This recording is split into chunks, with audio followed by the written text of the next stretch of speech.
Hey, I'm Alex Radical from Board Game Co, and this is News and Week in Review, where we're going to go through a bunch of news pieces, the topic of the week, the games I've played, the videos of the week, of course some movie reviews at the end, and then this week we also have a bunch more giveaway things going on. In case you missed it, I have a support the channel drive going on currently. I started a few weeks ago. It's running throughout the top 100 games of all time, the final video which goes up tomorrow, and the winner of those, well, all the games I'm giving away, the winner of all those games are going to be announced next week in, well, next week's Week in Review. The deadline for entry is going to be officially, we'll say Wednesday, but anything that slips in before I draw it will be eligible. But let's say Wednesday just in case, and then the winner will be drawn this following, well, next week's Week in Review, 7 days from now.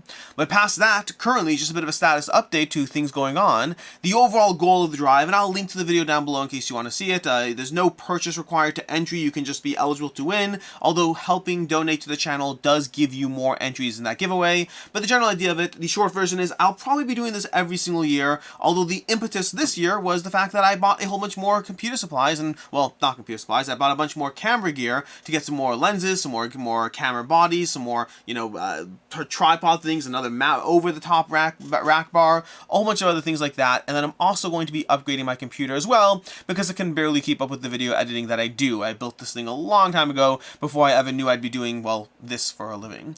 Anyways, point is that between everything all together, I've been spending roughly I have to look at the number, but it's over $5,000 for all the things that I need to go ahead and upgrade, hence the channel support drive. To that end, first of all, and tremendously, you guys have been amazing. Short version, you guys have been incredible. I started the drive over here, and over on Ko-Fi, which is the main area where I'm kind of trying to push people because they take a lower percentage of your funding. But over on Ko-Fi, we've raised $3,600 so far, which I am tremendously grateful for, and is frankly more than I was hoping for. It is more than I was hoping for. Whenever you do these things, you never know what people are able to do, willing to do. It's just I'm tremendously grateful for everything anyone has given. That said, also, if we do get to $5,000, then before the drive ends in, I guess, 4 or 5 days or something like that, when I do the giveaway, or I shouldn't even say that, if by the time I announce the winners for the giveaway, if we do have $5,000 total raised, then I will be adding these to the giveaway. All of these games over here, these are all going to be added. We have a few things. We have a League of Dungeoneers over here. We have Clash of Cultures from WizKids. We have these metal dice for Hoplomachus from Chip Theory Games. And then we have a whole little all-in pledge for Unbreakable from Chip Theory Games as well. So these are all going to be added to the giveaway if the giveaway totals hit $5,000. So, if you are able to give, it is helpful and appreciated. And if not, no worries. Everything you've been doing till now is already tremendously appreciated.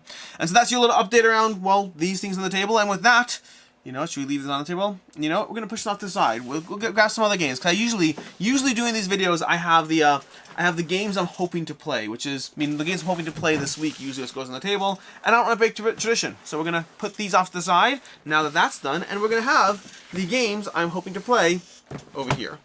And with that, I think, let me just angle some camera shots and whatnot, make sure everything's in view. With that, let's go ahead and dive into the Week in Review. Starting off with news, specifically starting off with Kabuto Sumo Sakura Slam. There's a few upcoming crowdfunding campaigns, or ones that are either just launched or ones that are upcoming that I have in the News and Week in Review this week. But we have Kabuto Sumo Sakura Slam, another expansion for Kabuto Sumo that's going to be coming to crowdfunding from All Play Games. So it's coming shortly, I believe, to crowdfunding.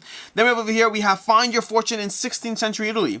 Medici from Steamforged Games, from Ray Knizia over here.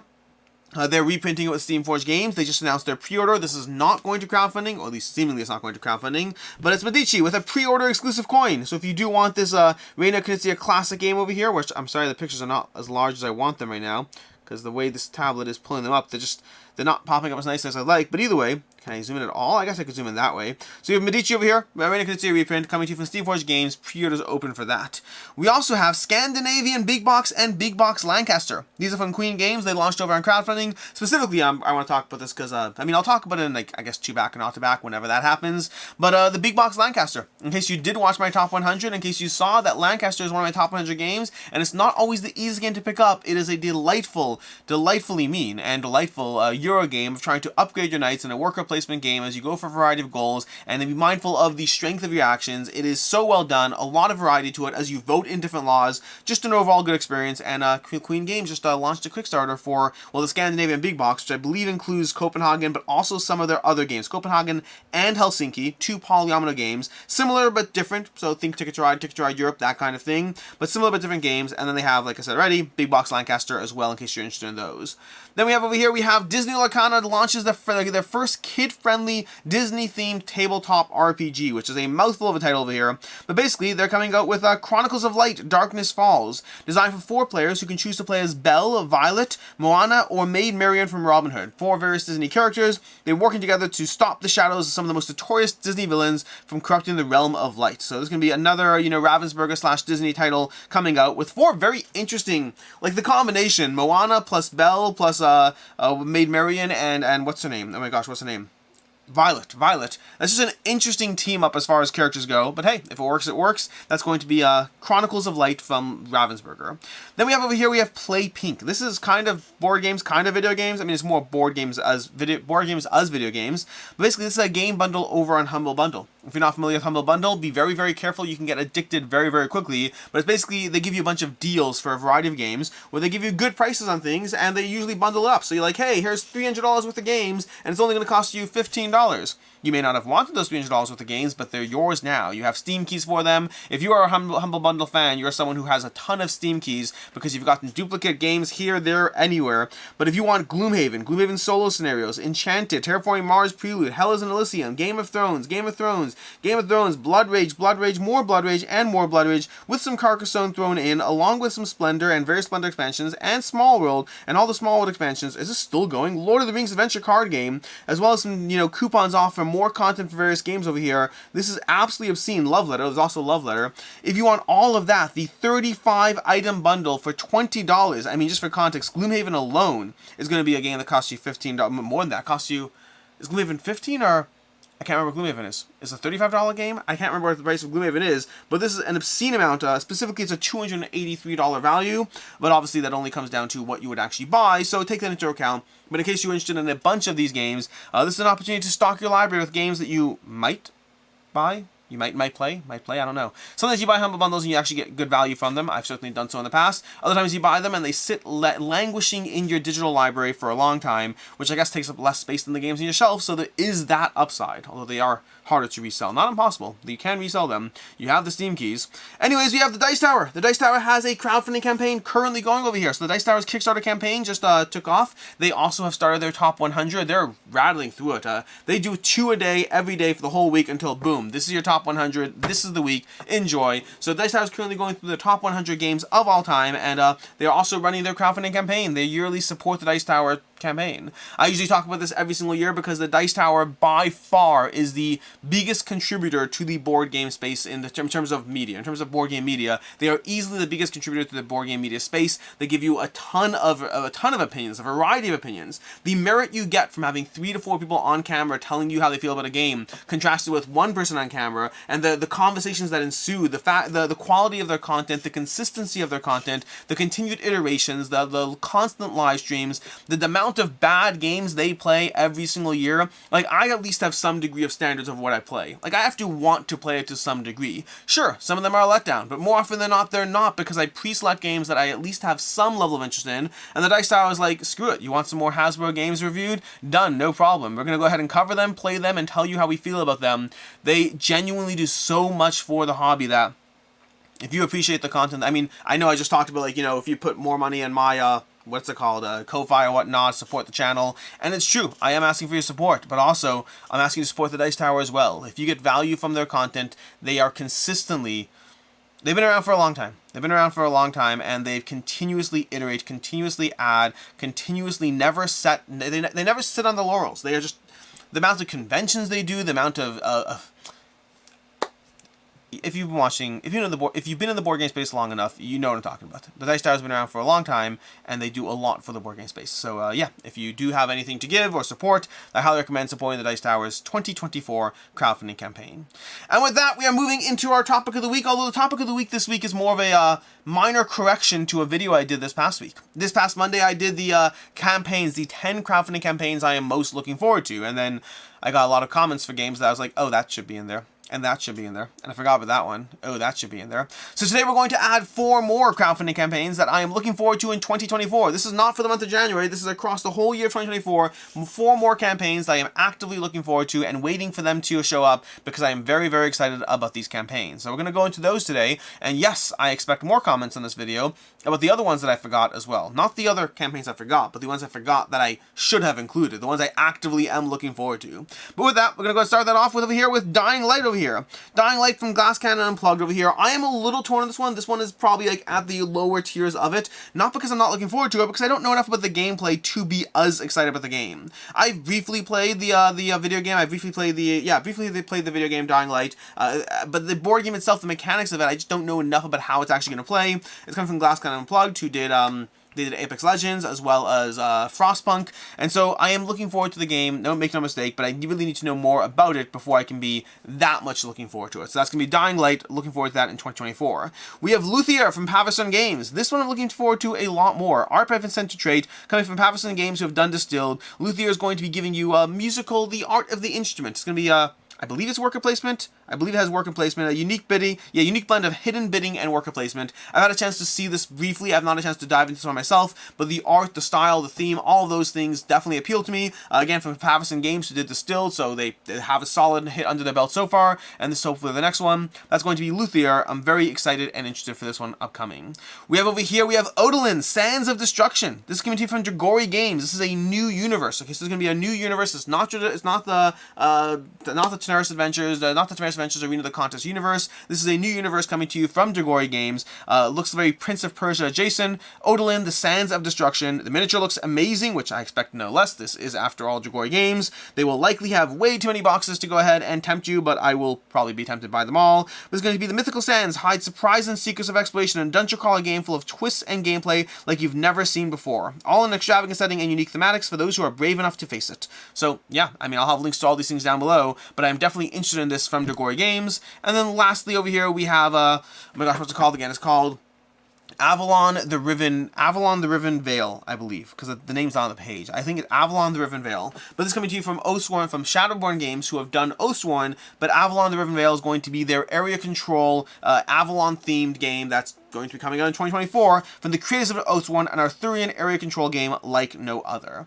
And that's kind of all the information I have about this, but that's basically today's topic of the week. A very, very short one. It was shorter than I thought it was going to be, but a very, very short one, but covering the games that I'm excited that will show up in 2024. The campaigns I'm excited for in 2024, but I forgot to conclude them in my video of the week. Speaking of which, let's go ahead and move on to the week in review, starting off with the games I played. As usual, a small subset of the games I played, usually the ones I'm not reviewing as quickly, but I probably should review some of these quicker than others.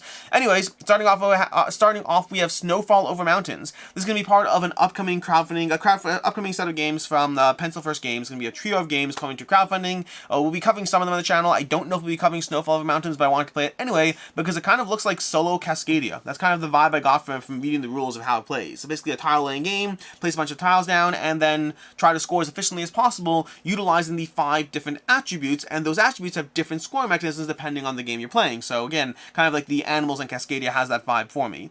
Overall, played it. It is solo. I did enjoy it with the caveat that ultimately the game is, here's a bunch of score charts and you want to do as well as possible. So the gameplay itself, I enjoyed. I like the grabbing tiles and placing them down and trying to figure out how to optimize your score. I like the variety of the rules, so every game's a little different puzzle as far as what you're going to try to do. I do not like, beat your own scoring systems or beat this table. That I find less satisfying. So gameplay, solid, definitely enjoyed it. I wish there were some either multiplayer and competitive or some more of an objective-based scoring as opposed to simply, hey, try to get these scores and look at that, you did good, you did great, you did the best, and yay, congratulations. Did I win? Not really clear, honestly, but you got a scoring grade, so congratulations. So again, good game. Didn't like the scoring system. That's going to be Snowfall Over Mountains. We also have My City Roll and Build, which is consistently good. I find I'm playing a lot of My Island, My City. In the past week, I've played My Island, My City, and My City Roll and Build. I am still enjoying those games. The amount of gameplay I'm getting out of that infrastructure, that system. Like, I like My City more than My Island. I'm enjoying My Island, but I still like My City more, at least right now, but I am excited for more My Island. I mean, not My Island. I'm excited for more games in that universe. So I'm fine with there being a roll and write My Island. I'm fine with there being a My Dungeon. Oh, we should do My Dungeon. My Dungeon. Do a system iteration. I don't know. I'm interested in more games in that series, and I hope they continue to build more games in that series because I like the ones that are currently out. Past that, we have, what's the last one? Fantasy Realms. Fantasy Realms. Now, do expect a review on this one at some point, but I've been going through the Fantasy Realms card game, and I've been enjoying it a lot. I've played through Red Rising, which is based on Fantasy Realms to a degree, or inspired by Fantasy Realms. I've also played through Marvel Remix. I still own Marvel Remix. And Red Rising, I liked the scoring, but I didn't like the core gameplay elements that were added, which I didn't notice at the time because I hadn't played any other games in the universe, but I ultimately liked the things that Fantasy Realms did, and didn't love the things that Red Rising added. So the parts that were inspired, I enjoyed. The parts that were added, not as much. Stonemaier in general, they've been hit and miss with me. They've been giving us some solid hits this year. Expeditions and Apiary, great. And they have, Wormspan coming up, obviously, but they've also had misses for me as well, and Red Rising was definitely more of a miss. A cool premise, but I didn't realize that the main inspiration was the thing I liked, and the things they changed were the things I didn't like. But that was Red Rising. Marvel Remix, on the other hand, really loved it. I think Marvel Remix gave me a phenomenal little small box game, an easy-to-table little game of just gathering your various Captain America, and I'm going to grab the this and that, and these characters, and this villain, and those heroes, and it just gives you a little puzzle of trying to build out a hand and then optimizing your score around it. And I've finally been playing Fantasy Realms, which I should have coverage on at some point, but it's good. It's more, I don't know whether I want to keep Marvel Remix or Fantasy Realms, or just both because they're small boxes anyway. But it's just a good, satisfying game. Is it the best game ever? Far, far from it. But is it fun? Surprisingly so. Something about trying to just build that perfect hand of cards, even though the entire game is draw, do some math, and discard. That's the entire game. The entire game of Fantasy Realms is draw, do math, discard. But ultimately, the end result is an experience that does work for me, so, yeah, I like Fantasy Realms. Expect some more coverage on that at some point. I want to play through the expansion first. I have the expansion, the Cursed Realm, Cursed Horde, whatever it is. I want to play through that first, but I will have content for you on the channel. Anyways, from there, we're going to go into our week in review. Our week in review, starting off with this past Saturday, where I reviewed Blob Party. I enjoyed Blob Party far more than I thought I would, considering how light of a party game it is, but it is consistently a good time, and I find it's one of those games that I'm always, happy to, I need to figure out how to, just grab the cards for a travel version, because I find myself so often being on a road trip, on a plane, wherever it is, and being like, wait, you haven't played Blob Party? Let's just go ahead and do this. And you could easily do it on the road. It's an easy game to table. Granted, you probably don't have 8 people in a car, but you don't need 8 people. You need 4 people, and that's usually enough. So the airplane, just grab all the people around you in an airplane. Just tap people on the shoulder, be like, hey, you want to play a board game? I got a party game. It works. People are usually very chill about that kind of thing. But Blob Party, I like it a lot. I give it a 4 out of 5. It is a game that I find plays best at conventions. You have the group size, you have the theme, the atmosphere. Overall, I think Blob Party is fantastic, but definitely more of a convention experience. Then later on Saturday, I reviewed Ex Libris Revised Edition. I thought it was okay. For me, I liked the premise of the original Ex Libris, and I played it. I was excited for it, and so when they had the Revised Edition, I was like, I want to see what they changed. And to be fair, the expansion adds these relics that I really enjoyed and appreciated. I thought there was a good mix-up. So I do think the expansion, I think that they did some things in the game that added to my enjoyment of it, but the main problem I have with it is still present, which I just think it's a mess of worker placement locations. I think the game feels a little fiddly to me while having a premise, a core premise that works, and a game that's way too fiddly around it. Honestly, the Red Rising is kind of an apt analogy, an apt comparison to how I feel to Ex Libris. It's like, there are elements here that I really enjoy, but the ultimate experience you've put together is just not one that's for me. Then on Sunday, we continued our top 100 games of all time with 40 through 31, continuing to go through some of the best games that are out there. I don't remember which ones were in there, but some of the best games that were out there.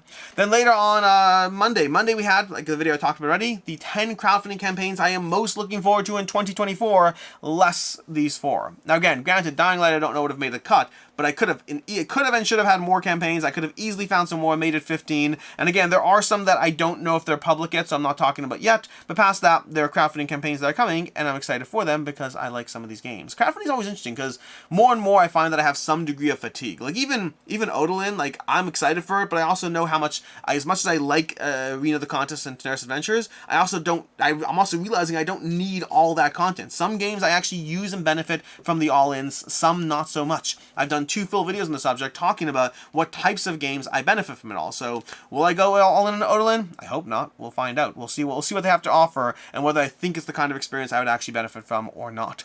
But either way, that was going to be Monday's video, going through some upcoming crowdfunding campaigns that I'm excited about.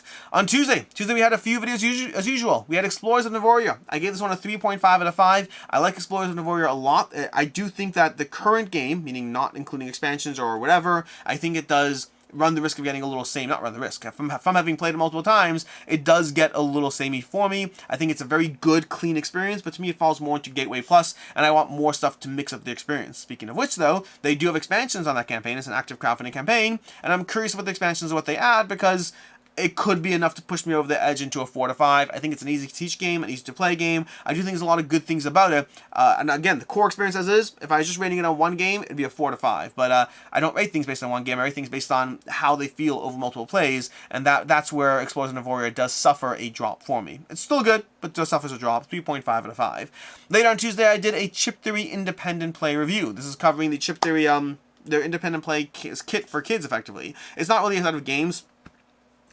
My throat. I need water. It's not really...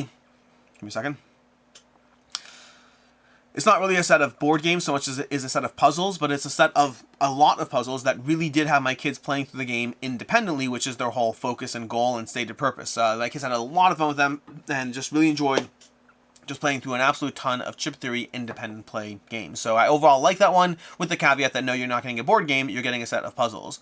Later on Tuesday, we did a Carolingi gameplay. This is a sponsored video, a sponsored gameplay on the channel for Carolingi. I think Carolingi is fantastic, really well done. I'm giving an opinion around sponsored content, take that into account, please.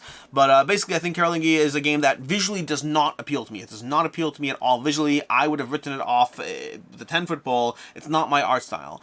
But the game itself is very well done. It is an area control game that is basically, has some degree of bag building, where you're creating the bag of actions that come out every turn. Every round, you're going to be executing 8 actions, but you don't even start the game with 8 actions. You start the game with only 5 actions, so it's a bit of a puzzle as to when you're putting your bluffs in play versus when you're upgrading to gather more actions. But everything in the game is so tight, so tense. It was a very, very enjoyable gameplay, and one that I'm looking forward to diving into again with the final game eventually at some point. I think Carolingi was very well done, and yeah, I just think it's a good game.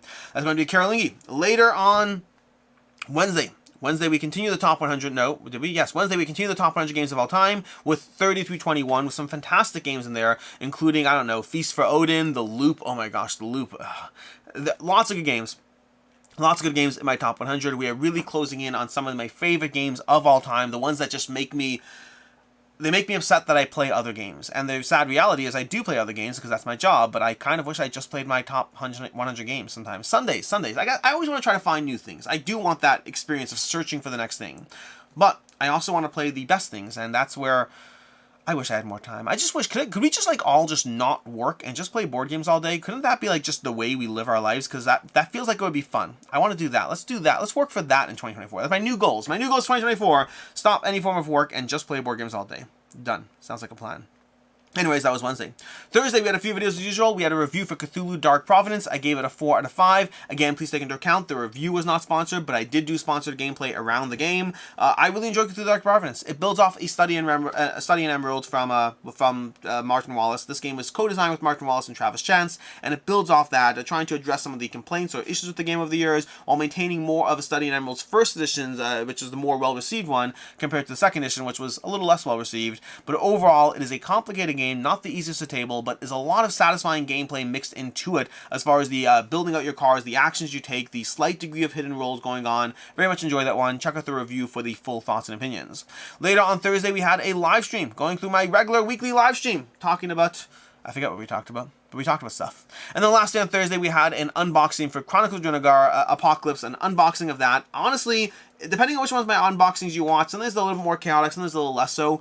I personally really enjoyed my Chronicles of Drunagor Apocalypse unboxing. I spend a lot of time talking about random subjects, and I usually like it the most when I do that. Sometimes I make the mistake of actually talking about the game in front of me, which is so much less interesting to me personally. So I really enjoyed my Chronicles of Drunagor Apocalypse unboxing and rambling. So if that's your vibe, if you enjoy the ones where I go a little bit all over the place, this is one you should check out. And if that's not your vibe, this is one you should stay far, far, far away from. There's all kinds of people. Some people really enjoy the rambling, the craziness. Others are here for like actual content about the game that they clicked on, which I don't know why they think that or expect that. But hey, some people, you can't please everyone. You can't please everyone. Anyways, that was Thursday. Friday was the top 100 games of all time, 20 through 11. Finally joined by Meg for the top 20. The last two videos, Meg is joining me for them as she goes through the list over there. So if you want to see a diverse set of opinions with a whole lot of great games in there, yeah, check out the top 20 games, 20 through 11 of all time, as of 2023. As of 2023. Every year, as of 2023. Anyways, that was that, which brings us to today. Today we're going to have a few things going up. We have a review for Exoworld Survival going up, as well as a review for Isla and Something Shiny. Both, I think Exoworld's, well, whatever. Watch those reviews, don't watch them, up to you. We'll talk about them more next week in my weekend review. And then later this week, next week, we're going to have a few things. We're going to have our top 10 games going up on Sunday. It's going to be top 10 games. We might have our 2-back or not 2-back going up Monday. I'm not yet sure. We'll see what's on crowdfunding and whether there's enough out there. But we'll also have my games leaving the collection video, which usually goes up early in the month, but this month, because of the top 100, it didn't. There have been other things instead happening. Although I will say this is the end of year purge. So if you want to see me wandering around my actual room, this is not one where I come to the table all prepared. This is an hour of me wandering around my collection and trying to figure out what I can get rid of. A lot of games left in this particular purge. So if you want to see, I did rescue one. I'll say that. So if you are watching that video, there's a particular game, Empire's Age of Discovery, which does get culled. I went back. Actually, there's 2 games. I rescued one and my daughter rescued one. So Empire's Age of Discovery got culled. I've been giving it the stinky eye for a year. I finally called it. I immediately had second thoughts and put it back on my shelf. Just, it does happen. It is the exception. Also, I'll say that For Sale got called, and my daughter found out, and she's like, please no. And so we immediately played it 2 times that week, and For Sale's back on the shelf. So I'm kind of happy about both those, because honestly, one of them I'm not playing, the other one I am playing now. Apparently, we'll find out. But either way, those are some videos coming up. I don't know why I told you that. I'm reading the video for you a little bit, but hopefully you watch and enjoy and see the rest of it. And with that, the games on the table. As usual, these are some of the games I hope to be tabling this week. We have Marvel Zombies. I finally want to dive into the hero mode, which I have not done since the original campaign. I kind of got a taste for it with Zombicide Disease, because it has the same vibe, same feeling to it, but I do want to dive into playing as the heroes in Zombicide, in Marvel Zombies. We also have some Baron Park, which I'd love to table. It's been a while, and I've been enjoying a lot of Polyomino games, and speaking of Polyomino games, Paris, La Cité de Lumière, I want to dive into that one. One of the best 2-player Polyomino games. No, the best. One of the best Polyomino games. It is my highest rated Polyomino game of all time. I'm pretty sure. But yeah, you can check out my top 100 if you want to see that for sure. And that is basically everything we have, which means until next time, I'm Alex Radcliffe from Board Game Co. I appreciate you being here. And as always, I hope you have a good one. And movie reviews. So, movie reviews. We got 2 things for you this week. It's a light week as far as movies went. Background movies. I am in the middle of watching through Alien. I've decided to start that, but I also decided to start watching the morning show as well. So like I have a bunch of things going on in the background, and it's a little distracting, honestly, trying to figure out what I'm actively watching at any given point. Whatever. In any case, the point is, 2 movies for you. First of all, Leo. Leo was a Netflix movie.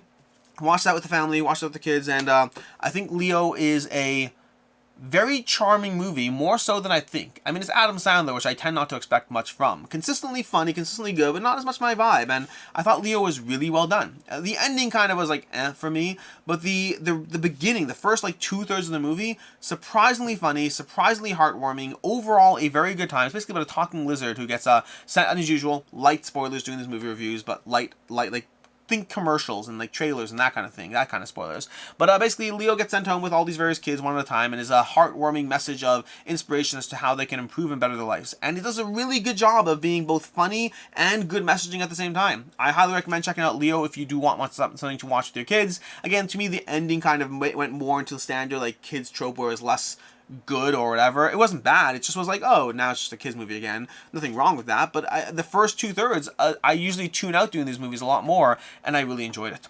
And then also, I've been rewatching the Jurassic World series. The Jurassic World series of movies, I never actually watched Jurassic World Dominion, so I watched Jurassic World Fallen Kingdom, and Jurassic World Dominion. I might go back to the original 3 Jurassic Parks soon, we'll see. But overall, I think Jurassic World was a good movie. I like Jurassic World. I thought it did a good job of setting back up the, hey, we're back in the world of Jurassic Park, everything's here again, and here's all the things that are going to go wrong, and why you should still care about dinosaurs eating people.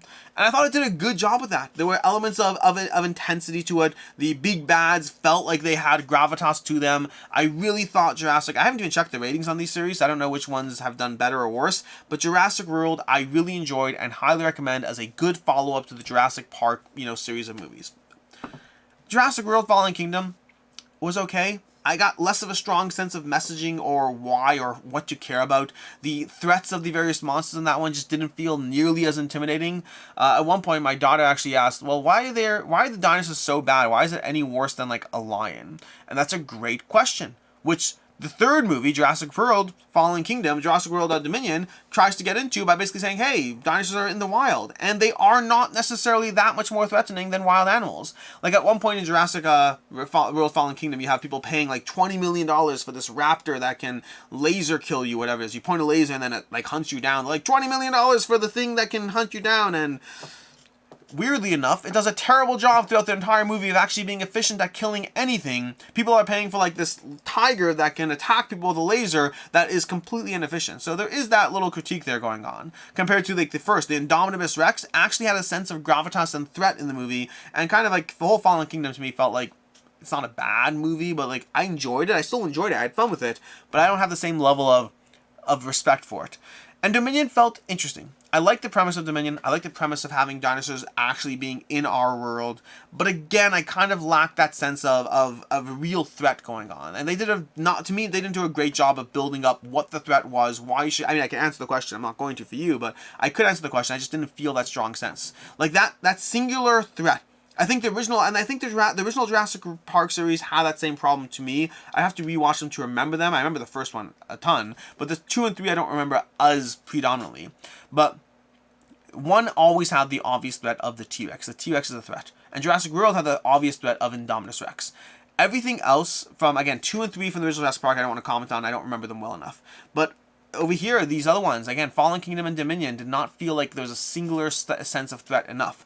What Dominion did do well, that I did enjoy, is they had a ton of callbacks, an absolute ton of callbacks. Almost too many callbacks, but there were a lot of, like, throwbacks to the original Jurassic Park of just moments that were like, hey, remember we did that thing? Here's a similar thing happening now, and it was fun. Like, I'm not gonna say it wasn't fun, it was fun, but it was almost too much to the point that the movie wasn't good enough to hold up. It wasn't bad. Again, I still had fun. Fallen Kingdom and Dominion, I had fun watching them.